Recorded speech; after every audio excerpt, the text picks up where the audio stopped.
Hi everyone, I'm Chad. Welcome to Maker's Bench. So one of the things that I've wanted to talk about for a while has been CAD constraints, sketch constraints in Fusion 360. So this will be a CAD tutorial and we're going to talk about sketch constraints. But what I'm going to do for these tutorials is I'm going to break this up a little bit. This is going to be an intro video just to talk about sketch constraints in an overall general point of view. And then I'm going to make individual videos for each of the constraints so that people can easily find the constraint that they have problems with or they want to learn how to use or whatever. So they should all be very short videos, but there'll be many of them. So hopefully that'll be a good way to do that. Once these videos are out, and maybe if you get a chance to use them, let me know how you think of that format with, breaking up one thing like this. It's a logical way to break this up. Of course, there's 12 constraints, so I can make a video for each of the constraints. So, with that being said, sketch constraints are a very valuable tool.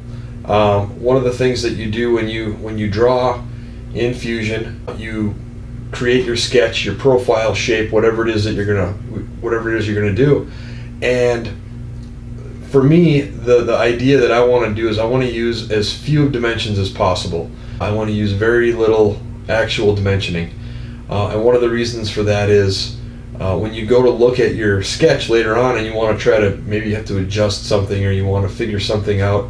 If you've got 8 dimensions on this thing that say, have a dimension of 6, or if you use parameters like I would maybe hope you do, maybe you've got a parameter that equals length or whatever it is, and you've got it on there 5 times or 6 times when you could have used an equal constraint.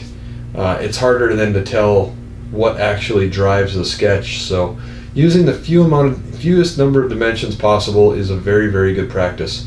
And it's kind of a fun little game sometimes too to see what constraints you can use to limit the number of dimensions you actually have to put on the sketch. And the idea is you want your lines to be locked in place. You do not want anything moving around, and you don't want to be dragging everything around or something has the ability to get blown out of whack. So basically you want to have all of your lines and your points constrained in a manner that there's no way that they can move anywhere. Everything is locked in, everything knows where it's supposed to be, and if you change a dimension somewhere in a parameter, or if you come into the sketch and change the parameter, it should do what you expect it to do, and it should do what you expect it to do as long as you have that stuff constrained properly. If you forget a constraint or you've got some degree of movement out there, you could change a dimension and your sketch could blow up on you. It happens all the time. And the thing that Fusion does, and I'll go into this in the tutorials, is that the lines will change color from blue to black so that you know that line is locked in. And so we'll look at that in those videos as well. So maybe, I don't know if I'll do a video on the lock constraint or not. I'll probably do a video on it, but I do recommend not using that lock constraint. And there's reasons that maybe I'll talk about that in that lock video. So anyway, that was an introduction. That's what we're going to do with these sketch constraints, is we're going to make individual videos, and hopefully if you need a certain constraint that you want to know how to use, you can go right to that video and not have to try to fast forward and find it in a big long video. So okay, so that's it for the sketch constraints intro video. We're going to get into these individual videos, and if you like this video, go ahead and like it.